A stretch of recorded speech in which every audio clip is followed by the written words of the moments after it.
There are too many reports. No one reads the reports. And are they relevant?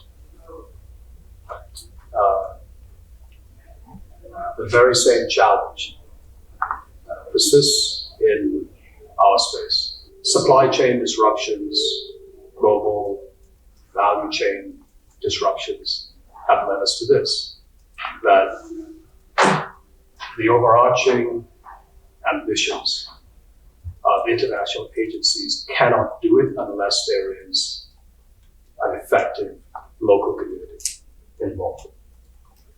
And so what we do has to have some viable, scalable, effective infrastructure that sustains local communities.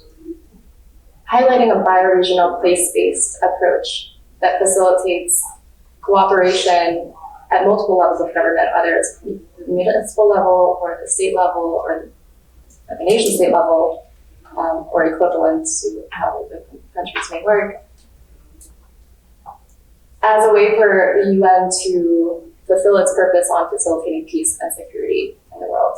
So GAIA is a neural backbone, distributed edge-driven intelligence using neural computing, statistical machine learning, and symbolic AI through like graph knowledge graph processing, creating a commons woven data fabric. So it's essentially an open source plugin based way of connecting knowledge bases through a standardized AI system.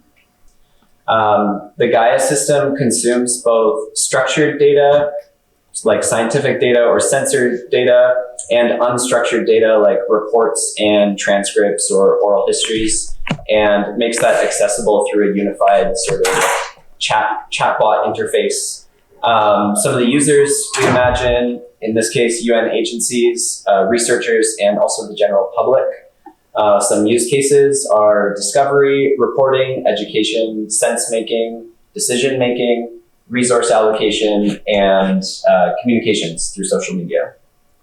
I want to talk about Spatial Network, which is one of our software tools that we're creating to keep land-based regenerative projects organized with partnership of Permators and Kinship Earth as a way to help out land-based projects. And the software is there to assist in that.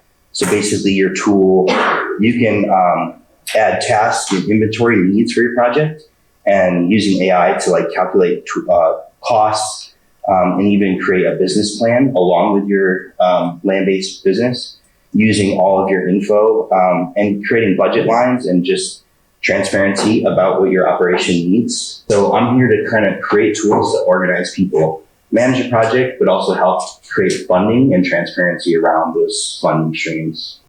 Design and implementation, not necessarily the hard part. And so which region or countries would be the easiest or most susceptible to such an idea? Politically. Cascadia, I would say. Yeah. Well, Cascadia is, do you mean like by nation state or This is the objective of the Cascadia Bioregional Financing Conference. The goal is to have an action-driven conference where people from across Cascadia come together to mobilize bioregional financing facilities, bioregional learning centers, and essentially a bioregional development. And if we can, hypothetically speaking, with Guillaume's initiative, One Map, create a story map of how a bioregion that includes many different nation states, member states of the United Nations, can work together and potentially support this bank, then I feel like we can really create impact at scale. But first we need to help people see it, tell the story of what we're doing. I will challenge you. Rather than explain, experiment. Mm-hmm. Cool. Experiment. Create the experiment and explain it when you're done.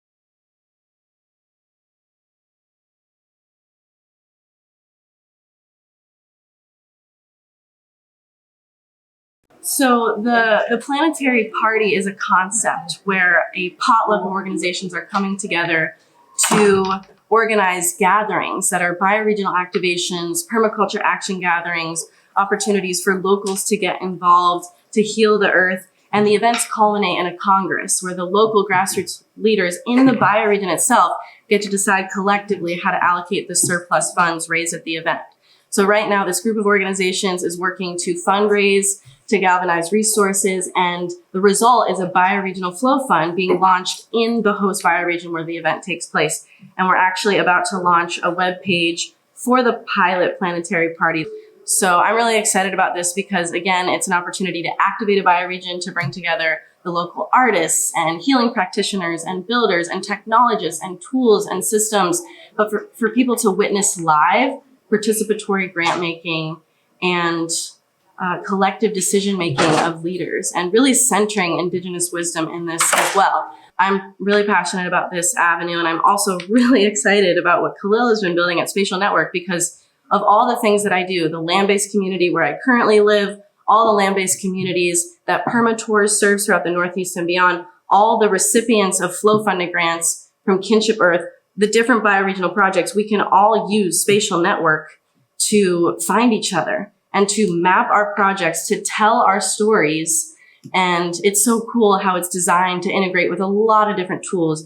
Spatial Network doesn't even have like a chat, because it's intended to integrate with tools that have collaboration mechanics and ways to foster communication across land-based projects. So again, I'll just highlight, it's spatial, it's geographical, but it's also mapping the ecosystem of regenerative projects that are serving this movement and needing to tap into resources. And we're excited about using this tool also to help with flow fund reporting, so we can demonstrate the flow of funds, reduce the burden on grantees.